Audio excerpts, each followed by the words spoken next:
नमस्कार दोस्तों। इंडिया पाकिस्तान का पार्टीशन होने के पीछे एग्जैक्टली क्या रीजन था, क्या कारण था कि 1920s के बाद से हिंदूज और मुस्लिम्स के बीच में दरारें बढ़ती चली गई। और इस पूरी चीज में सावरकर, जिन्ना, नेताजी सुभाष चंद्र बोस और महात्मा गांधी का क्या रोल आता है, आइए जानते हैं आज के इस वीडियो में। Here was a newly created free nation with the second largest population in the world. A country potentially capable of assuming leadership of the Far East. Its independence from the British, who ruled India for nearly 200 years, had been won only after a long and bitter struggle. Britain's departure brought glee. Partition would bring horror.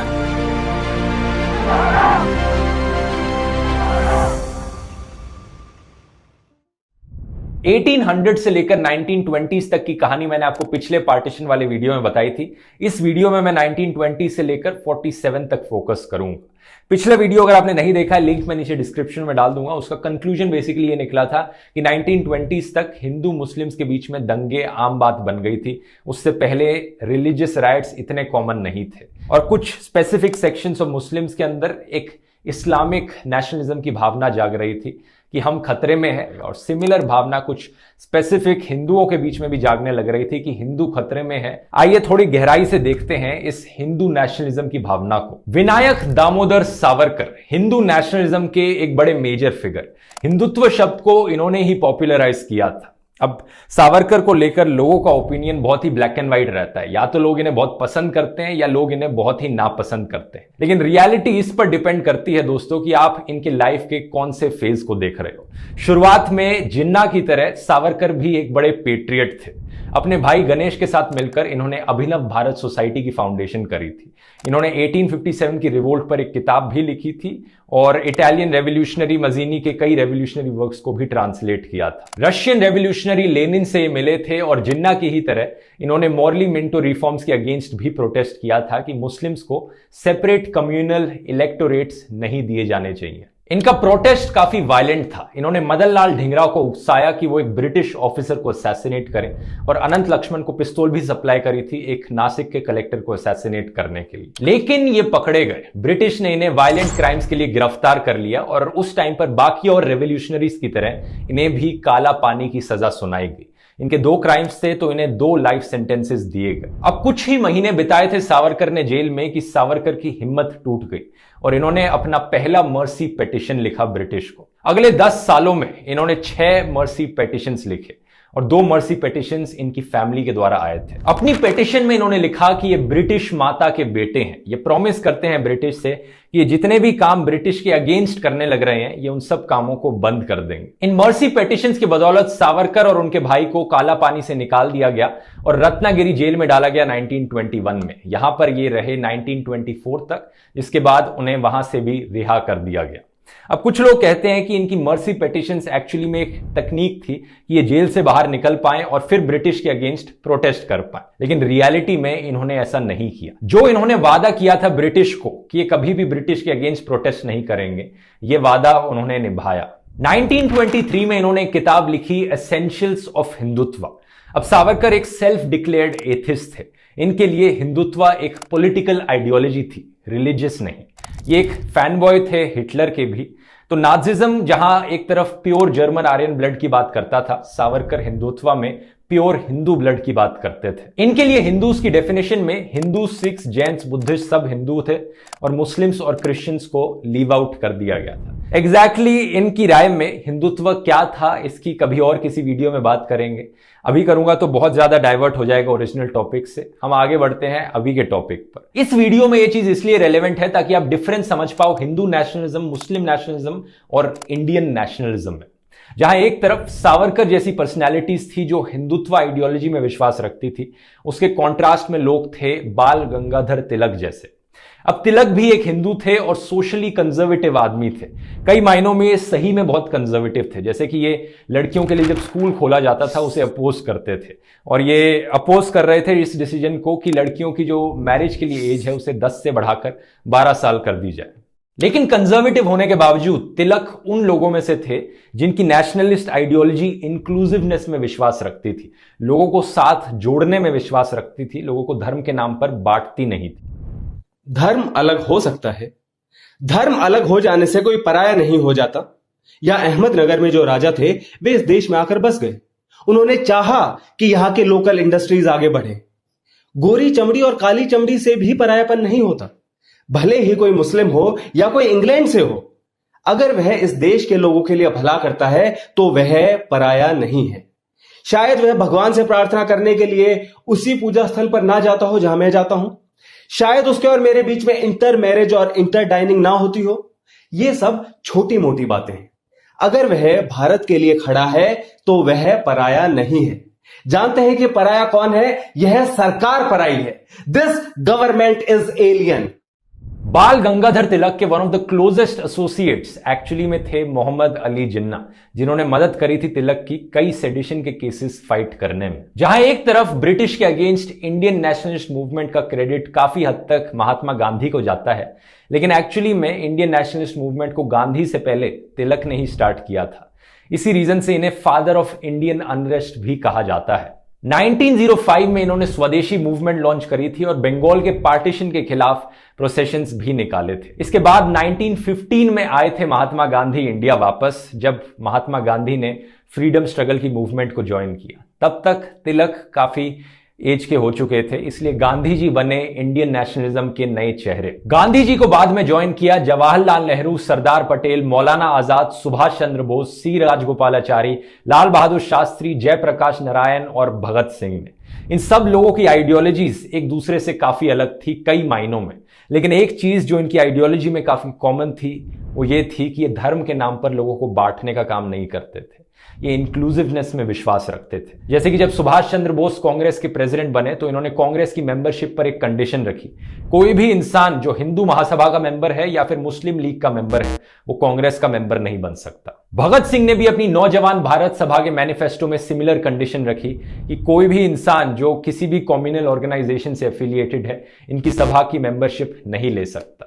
Bhagat Singh की ही तरह राम प्रसाद बिस्मिल, अशफाकुल्ला खान, चंद्रशेखर आजाद ये सब Indian nationalist थे, Hindu nationalist या मुस्लिम nationalist नहीं थे। अब यहां पर एक सवाल आपके मन में शायद उठेगा कि चलो मान लिया भगत सिंह तो एथिस्ट थे, लेकिन तिलक, गांधी और सुभाष चंद्र बोस का क्या? वो तो खुद को हिंदू मानते थे और वो इंडियन नेशनलिस्ट भी थे, तो वो क्या हिंदू नेशनलिस्ट नहीं हुए? इसी रीजन से दोस्तों एक डिफरेंशिएशन क्रिएट करना काफी जरूरी है यहां पर हिंदू नेशनलिस्ट और नेशनलिस्ट हिंदू में।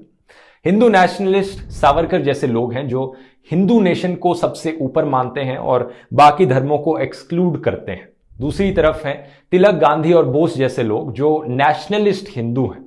ऐसे हिंदू हैं जो नेशनलिज्म में विश्वास रखते हैं लेकिन बाकी धर्मों को नीचा नहीं दिखाते, बाकी धर्मों के बीच में बंटवारा नहीं क्रिएट करते। तो इन नेशनलिस्ट हिंदूज के लिए हिंदुइज्म के मायने टॉलरेंस, यूनिटी और ब्रदरहुड के थे। ये डेफिनेशन सुनने में शायद आपको काफी अजीब लगेगी, लेकिन ये कोई ऐसी चीज नहीं है जो मैं अपने मन से क्रिएट करने लग रहा हूं। ये टर्मिनोलॉजी दुनिया भर में काफी जगह इस्तेमाल की जाती है।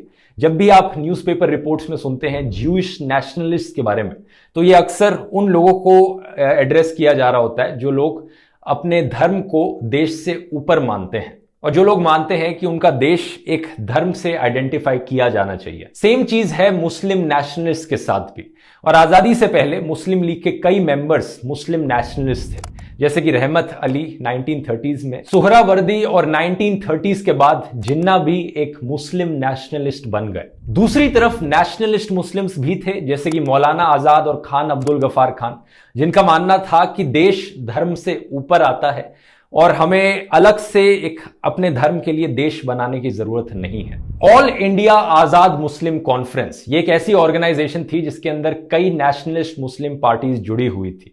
इनके स्लोगन्स थे we are Indians and India is our home. ये अपने धर्म के लिए एक्सक्लूसिवली एक अलग देश नहीं बनाना चाहते थे, जो कि एक बड़ा कॉन्ट्रास्ट था मुस्लिम लीग जैसी ऑर्गेनाइजेशन से। तो एक चीज तो अब तक आपको बड़ी क्लियर हो गई होगी दोस्तों कि 1930s तक आते आते आइडियोलॉजीज की 3 तरह की स्ट्रीम्स दिखाई दी इंडिया में, हिंदू नेशनलिज्म, मुस्लिम नेशनलिज्म और इंडियन नेशनलिज्म। बाद में जाकर जो देश का बंटवारा हुआ वो बेसिकली इन्हीं 3 आइडियोलॉजीज के बीच में स्ट्रगल की कहानी है। रहमत अली ने जनवरी 1933 में पाकिस्तान देश की डिमांड करी। इन्होंने एक पैम्फलेट पब्लिश किया जिसका टाइटल था now or never, are we to live or perish for ever. कहीं ना कहीं यह दर्शाते हुए कि मुस्लिम्स खतरे में हैं, क्या हम जिंदा बच पाएंगे, हमें एक अलग देश बनाना चाहिए।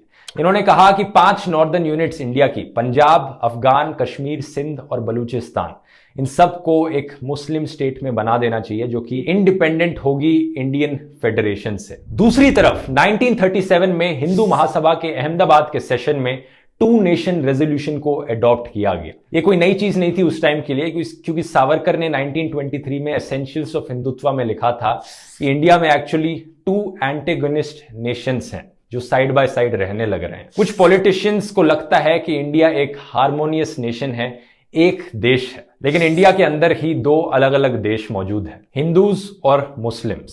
सावरकर को सपोर्ट करने वाले कुछ लोग कहते हैं कि सावरकर यहां पर 2 अलग अलग देश बनाने की डिमांड नहीं कर रहे थे, लेकिन सवाल ये उठता है फिर ये किसकी बात कर रहे थे जब ये 2 नेशंस कहते हैं? क्या ये एक ऐसा देश देखना चाहते थे जहां पर मुस्लिम्स सेकंड क्लास सिटीजन की तरह रहें, कम राइट्स के साथ, या फिर ये एक ऐसा देश देखना चाहते थे जहां 2 अलग अलग स्टेट्स हों जिनमें अलग अलग रूल्स और एडमिनिस्ट्रेशन चले? ये एक ऐसा सवाल है जिसका जवाब बहुत सी हिंदू नेशनलिस्ट ऑर्गेनाइजेशंस के पास आज तक नहीं है। वैसे महात्मा गांधी के विचारों को और गहराई से जानने के लिए मैं डेफिनेटली रेकमेंड करूंगा, आप उनकी ऑडियो बुक सुन सकते हैं कुकू एफएम पर, the story of my experiments with the truth, जो कि उनकी ऑटोबायोग्राफी भी है। कुकू एफएम को अगर आप नहीं जानते, एक बढ़िया ऑडियो लर्निंग का प्लेटफॉर्म है जहां पर आप बुक समरीज और बायोग्राफीज सुन सकते हैं। आमतौर पर आपको 20% डिस्काउंट मिलता है इसमें अगर आप मेरा कूपन कोड ध्रुव20 इस्तेमाल करते हैं तो, लेकिन अभी एक स्पेशल सेल चल रही है 5 सितंबर तक, जिसमें आपको 50% डिस्काउंट मिलेगा अगर आप कूपन कोड LEARN50 यूज करेंगे तो। इसका मतलब है साल भर की कॉस्ट कुकू एफएम की सिर्फ 199 रुपीज पड़ेगी आपके लिए, तो जरूर जाकर चेकआउट करिए, लिंक नीचे डिस्क्रिप्शन में मिल जाएगा। 1939 में इंग्लैंड जर्मनी के खिलाफ जंग डिक्लेयर कर देता है और वर्ल्ड वॉर 2 की शुरुआत हो जाती है। The fateful hour of 11 has struck, and Britain's final warning to Hitler having been ignored, a state of war once more exists between Great Britain and Germany. India के वाइसरॉय लिनलिथ गो announce करते हैं कि India भी Germany के against fight करेगा, लेकिन कांग्रेस इससे object करती है। कांग्रेस एक कंडीशन ले डाउन करती है ब्रिटिश के सामने कि अगर सेंट्रल गवर्नमेंट इंडिया की तरफ से बनाई जाएगी और एक कॉन्स्टिट्यूएंट असेंबली बनाने देगी ब्रिटिश, तब इंडिया ब्रिटिश के साथ कोऑपरेट कर सकता है। लेकिन लिनलिथ गो इस डिमांड को रिजेक्ट कर देते हैं। और यहां आता है हमारी कहानी में एक ट्विस्ट। लिनलिथ गो को मदद प्रॉमिस करी जाती है सावरकर के द्वारा। सावरकर जाकर लिनलिथ गो से मिलते हैं और रिपोर्टेडली कहते हैं, हिज मेजेस्टी की सरकार को अब हिंदुओं की तरफ मुड़ना चाहिए और उनके समर्थन के साथ काम करना चाहिए। हमारे इंटरेस्ट अब इतने क्लोजली बाउंड है कि अब हिंदुओं और ग्रेट ब्रिटेन के लिए दोस्त बन जाना जरूरी है और पुरानी दुश्मनी की अब कोई आवश्यकता नहीं है। इनका यह भी कहना था कि इंडिया को कंप्लीट इंडिपेंडेंस की कोई जरूरत नहीं है। हिंदू महासभा कहता है कि इंडिया को बस एक डोमिनियन स्टेटस दे दिया जाए वॉर खत्म होने के बाद। 1937 में जो नेशन वाइड इलेक्शंस होती हैं उनमें कांग्रेस मेजॉरिटी सीट्स जीतती है, लेकिन क्या आप यकीन कर सकते हो दोस्तों, हमारे मुस्लिम नेशनलिस्ट जिन्ना और हिंदू नेशनलिस्ट सावरकर साथ में मिलकर कई कोalition सरकारें बनाते हैं सिंध, बंगाल और NWFP में। हैरानी की बात यह है कि मुस्लिम नेशनलिस्ट जिन्ना भी जाकर अब लिनलिथ गो से मिलते हैं और प्रॉमिस करते हैं उन्हें ब्रिटिश को कि मुस्लिम लीग भी अब आपको सपोर्ट करेगी। वो कन्वे करते हैं कि मुस्लिम लीग एक्चुअली में देश का पार्टीशन चाहती है, एक फेडरेशन बनाने की जगह। 1940 के मुस्लिम लीग के लाहौर सेशन में ये जो विश होती है पाकिस्तान बनाने की, इसे एज ए रेजोल्यूशन अडॉप्ट कर लिया जाता है।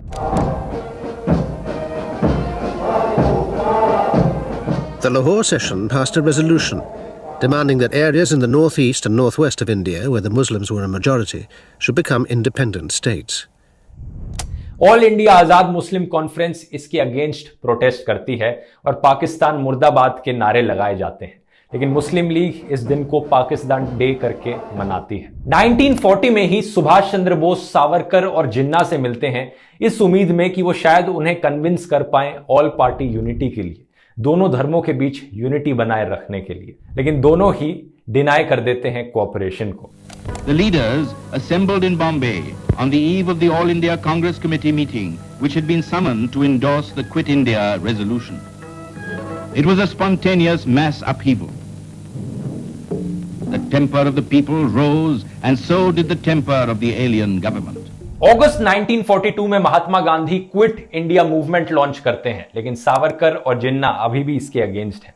ये दोनों के दोनों इस मूवमेंट को बॉयकॉट करने की मांग उठाते हैं। इतना ही नहीं, बल्कि ये ब्रिटिश को अपना फुल कोऑपरेशन ऑफर करते हैं। ये मास्क रिक्रूटमेंट करना शुरू कर देते हैं सोल्जर्स के लिए, ब्रिटिश आर्मी के लिए। इसके ऊपर से श्यामा प्रसाद मुखर्जी ब्रिटिश को एक लेटर भी लिखते हैं ये ऑफर करते हुए कि वो क्विट इंडिया मूवमेंट को क्रश कर सकते हैं। सावरकर के कॉन्ट्रास्ट में थे एक बहादुर इंसान जिनका नाम था बटुकेश्वर दत्त। ये भगत सिंह के कॉमरेड थे। वो इंसान थे जिन्होंने असेंबली में बॉम्ब फेंका था। ये काला पानी में 13 साल सजा बिताते हैं और 13 साल के बाद रिलीज होने के ये एक्चुअली में जाकर क्विट इंडिया मूवमेंट को ज्वाइन कर लेते हैं। इनफैक्ट इनकी हेल्थ भी काफी खराब है, लेकिन उसके बावजूद भी ये मूवमेंट को जाकर ज्वाइन करते हैं। ये एक बहुत इंपॉर्टेंट एग्जांपल है, क्योंकि सावरकर की तरह ये कोई मर्सी पिटीशन नहीं लिखते, बल्कि 13 साल तक सजा बिताते हैं काला पानी में। आने वाले कुछ सालों में नेताजी सुभाष चंद्र बोस जापान के साथ कोऑपरेट करते हैं और आजाद हिंद फौज की फॉर्मेशन होती है। On the 5th of July 1943, Subhash Chandra Bose took over as the Supreme Commander of the INA. And in an historic call, he told his supporters, "Give me your blood and I will give you freedom." ये decide करते हैं कि ये British को attack करेंगे north east India की side से अपनी आर्मी के साथ। सावरकर कहते हैं कि जापान की एंट्री ने इस वॉर में हमें डायरेक्टली एक्सपोज कर दिया है और हमें इमीडिएटली अटैक करना चाहिए ब्रिटिश के दुश्मनों को। ये हिंदू महासभा के मेंबर्स को जाकर उकसाते हैं और कहते हैं कि हिंदुओं को जाकर मिलिट्री फोर्सेस ज्वाइन कर लेनी चाहिए ब्रिटिश के साथ, स्पेशली इस नॉर्थ ईस्ट के रीजन में, जिस एरिया में सुभाष चंद्र बोस अपनी आर्मी के साथ ब्रिटिश फोर्सेस को अटैक करने लग रहे हैं। ये कहते हैं कि इन्हें कोई दिक्कत नहीं होगी कि ब्रिटिश इंपीरियलिज्म के खिलाफ जो यूनाइटेड फ्रंट चलने लग रहा है वो टूट भी जाए तो। मतलब यहां पर सावरकर लिटरली हिंदुओं को भड़काते हैं कि जल्दी से जल्दी जाकर बड़ी संख्या में ब्रिटिश आर्मी एयरफोर्स को ज्वाइन कर लो। सुभाष चंद्र बोस 1942 में एक रेडियो स्पीच देते वक्त इसी रीजन से सावरकर और जिन्ना के खिलाफ बोलते हैं। मैं रिक्वेस्ट करता हूं मिस्टर जिन्ना, मिस्टर सावरकर और उन सब नेताओं से जो अब तक ब्रिटिश के साथ कॉम्प्रोमाइज के बारे में सोच रहे हैं कि एक बार यह बात अच्छे से समझ लें कि कल की दुनिया में कोई ब्रिटिश एम्पायर नहीं होगा। पार्टीशन के टॉपिक पर वापस आए तो 15 अगस्त 1943 तक सावरकर लिटरली जिन्ना की डिमांड को एंडोर्स करने लग जाते हैं। एक स्टेटमेंट में कहते हैं, I have no quarrel with mister Jinnah's two nation theory. दूसरी तरफ 1940 से लेकर 1945 के बीच विंस्टन चर्चिल रहते हैं यूके के प्राइम मिनिस्टर। वो कितना हेट करते हैं इंडियंस को ये बड़ा वेल नोन है, आप भी जानते होंगे। जिन्ना कॉन्स्टेंटली बातचीत में लगे हुए हैं चर्चिल के साथ। ये जो कॉरेस्पॉन्डेंस होती है जिन्ना और चर्चिल के बीच में, इसे जिन्ना चर्चिल लेटर्स के नाम से जाना जाता है। चर्चिल जिन्ना को सपोर्ट करते हैं और ये मानते हैं कि पाकिस्तान एक फेथफुल दोस्त निकलेगा वेस्ट का, और ये जियोपॉलिटिकल एस्पेक्ट से सोचते हैं कि कैसे सोवियत यूनियन और सोशलिस्ट इंडिया के बीच में पाकिस्तान एक दीवार की तरह बनकर रहेगा, यूके का एलाय। वाइसरॉय लिनलिथ गोबी ओपनली जिन्ना के साथ बातचीत करते हैं और हैरानी की बात यह है दोस्तों कि जिन्ना को एज अ लीडर देखा जाता है मुस्लिम्स का, लेकिन रियलिटी यह थी कि 1937 की इलेक्शंस में मुस्लिम लीग सिर्फ 106 सीट्स जीत पाई थी इलेक्शंस में, और ये इसके बावजूद था कि मुस्लिम्स को सेपरेट इलेक्टोरेट्स मिले हुए थे, जबकि यूनियनिस्ट पार्टी ऑफ सिकंदर हयात खान और दीन बंधु छोटू राम 101 सीट जीत चुकी थी। इसके अलावा कांग्रेस भी थी जिसमें कई मुस्लिम लीडर्स थे जैसे कि मौलाना आजाद। इन सब के बावजूद भी जिन्ना को और मुस्लिम लीग को क्यों एक्सेप्ट किया जाता है as the voice of Muslims? इसके पीछे सिंपल रीजन यह है कि ब्रिटिश भी उस टाइम पर डिवाइड एंड रूल की पॉलिसी में यकीन कर रहा था। दोनों ही सावरकर और जिन्ना काफी फिट बैठ रहे थे ब्रिटिश की पॉलिसी में। 1946 की जो इलेक्शंस होती हैं उसके बाद जिन्ना की लेजिटिमेसी और भी ज्यादा बढ़ जाती है। He was now called Qaid-e-Azam, the great leader. By employing the imagery and symbolism of Islam, he'd found he could fire the Muslim masses. His rallying call became Islam in danger. He advocated the two-nation theory and turned to exactly the kind of populist religious politics which had once caused him to fall out with Gandhi. हालांकि हिंदू महासभा की seats 12 से गिरकर 0 पर आ जाती हैं और श्यामा प्रसाद मुखर्जी सिर्फ एक इकलौती इंडिपेंडेंट सीट जीतते हैं। मुस्लिम लीग की सीटें 106 से बढ़कर 425 तक पहुंच जाती हैं। आउट ऑफ 11 प्रोविंसेस 2 में वो अपनी मिनिस्ट्रीज फॉर्म कर लेते हैं, बंगाल और सिंध में। ये एक और रीजन था कि क्यों जिन्ना को रिप्रेजेंटेटिव देखा जाता था मुसलमानों का। हालांकि हमें यह चीज नहीं भूलनी चाहिए कि इन इलेक्शंस में लिमिटेड फ्रेंचाइज थी based on money and property. सिर्फ 14% एडल्ट मुस्लिम्स वोट कर पाए थे इन इलेक्शंस में, 86% वोट नहीं कर पाए थे। 1945 में यूके में जब इलेक्शंस होती हैं तो चर्चिल को रिप्लेस कर दिया जाता है left wing Labour Party politician Clement Attlee के द्वारा, और ये वो यूके के प्राइम मिनिस्टर हैं जो पार्टीशन के अगेंस्ट होते हैं। ये अपनी कोशिश करते हैं पार्टीशन को अवॉइड करने की। 1946 में ये कैबिनेट मिशन भेजते हैं अपना। 1943 में लिनलिथ गो को भी रिप्लेस कर दिया जाता है वेवल के द्वारा, जो वाइसरॉय बनते हैं इंडिया के, और जैसा मैंने पिछले वीडियो में बताया था ये भी पार्टीशन के अगेंस्ट थे। लेकिन प्रॉब्लम यह है कि ये जो कैबिनेट मिशन का प्लान है ये बड़ा ही स्टूपिड है। ये प्रपोज करते हैं कि इंडिया को ग्रुप ए, ग्रुप बी और ग्रुप सी और प्रिंसली स्टेट्स में डिवाइड किया जाए। इस प्लान के अकॉर्डिंग जो इंडिया की सेंट्रल गवर्नमेंट होगी उसके पास सिर्फ डिफेंस, फॉरेन अफेयर्स और कम्युनिकेशंस का कंट्रोल रहेगा। Foreign trade, currency, credit, taxation वो सब कंट्रोल नहीं कर पाएगी। तो जवाहरलाल नेहरू कहते हैं ये कैसी सेंट्रल गवर्नमेंट होगी जो पॉवर्टी को भी नहीं हटा सकती, ना ही इंडस्ट्रियलाइजेशन ला सकती है देश में। कैसे देश ऐसे चल पाएगा अगर हम इस प्लान से आगे गए तो। जिन्ना एक्चुअली में इस प्लान को सपोर्ट करते हैं। जिन्ना को लगता है कि ग्रुप ए और ग्रुप बी जो होगा वो पाकिस्तान के कंट्रोल में आ जाएगा। अब यही एग्जैक्टली चीज है दोस्तों जिसकी बात मैंने पिछले वीडियो में करी थी, जब सरदार पटेल कह रहे थे कि या तो हमें एक डिवीजन को चूज करना पड़ेगा या बहुत सारी डिविजन्स को। कैबिनेट मिशन बहुत सारे बंटवारों की बात कर रहा था। सरदार पटेल की राय में एक बंटवारा बेटर ऑप्शन था उसके कंपैरिजन में। यह आखिरी डेस्परेट अटेम्प्ट था पार्टीशन को अवॉइड करने के लिए। आगे की कहानी तो आप जानते ही हैं। दो एक्सट्रीमिस्ट साइड्स की वजह से लोग और भड़कते गए और दंगे हो गए। 15 अगस्त 1946 को जिन्ना डायरेक्ट एक्शन डे अनाउंस करते हैं, जिसे basically a call for rights की तरह देख लिया जाता है। हमें पाकिस्तान को कायम रखने के लिए अभी और कुर्बानी करना होगी। कैलकाटा में दंगे होते हैं जहां पर कई हिंदू मारे जाते हैं। गांधी अपनी जान को बखेल कर वहां जाते हैं हिंदुओं को बचाने के लिए। एक तरफ जहां नए यूके के प्राइम मिनिस्टर और नए वाइसरॉय पार्टीशन को नहीं होने देना चाहते, लेकिन दूसरी तरफ वो जल्दी से जल्दी इस इंडिया पाकिस्तान की सिचुएशन को निपटाना चाहते हैं। टाइम की कमी थी, कभी कोई कंसेंसस बन ही नहीं पाया कैबिनेट मिशन प्लान पे, इसलिए माउंटबैटन प्लान को एक्सेप्ट कर लिया गया 3 जून 1947 को। हालांकि माउंटबैटन को टाइम दिया गया था अंटिल जून 1948, लेकिन कुछ रीजंस की वजह से उन्होंने काफी जल्दी करी और ब्रिटिश ट्रूप्स भी प्रिपेयर्ड नहीं थे। आजादी मिलने से एकदम पहले के जो कुछ महीने थे उनमें क्या हुआ, इसकी बात मैंने अपने स्पॉटिफाई के पॉडकास्ट में करी थी।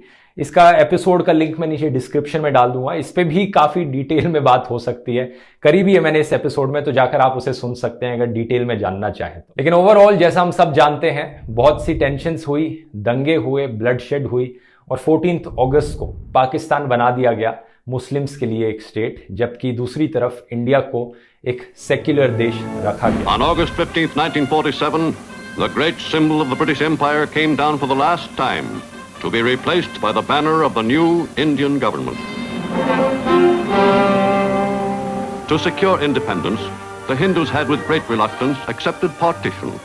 Pakistan was established for the Muslims. आपको क्या लगता है इस पूरे वीडियो से क्या मैसेज मिलता है, क्या सीख मिलती है, नीचे कमेंट्स में लिखकर बताइए। मेरी राय में एक चीज बड़ी क्लियर दिखती है कि दोनों साइड के एक्सट्रीमिस्ट को दूसरी साइड की बहुत जरूरत होती है। यहां पर अगर हिंदू खतरे में है दिखाना है तो दूसरी तरफ एक्सट्रीमिस्ट मुस्लिम्स के एग्जाम्पल दिखाने पड़ते हैं, और मुस्लिम्स के साथ भी ऐसा ही होता है। जब मुस्लिम खतरे में है की बात करी जाती है तो वहां पर एक्सट्रीमिस्ट हिंदूज को एज एन एग्जाम्पल लिया जाता है कि हमें क्यों खतरे में फील होना चाहिए, हमें क्यों कट्टरवाद बनना चाहिए। यही 1920 से लेकर 1940 तक की कहानी चली। लीडर्स ने एक दूसरे को भड़काया, लोगों को भड़काया। इस हद तक ये किया गया हमारी आजादी के टाइम पर कि लोगों को कहा गया कि देश के लिए लड़ना छोड़ो, पहले अपने धर्म के लिए लड़ो। ये थी कहानी दोस्तों इंडिया और पाकिस्तान के पार्टीशन की। बहुत बहुत धन्यवाद।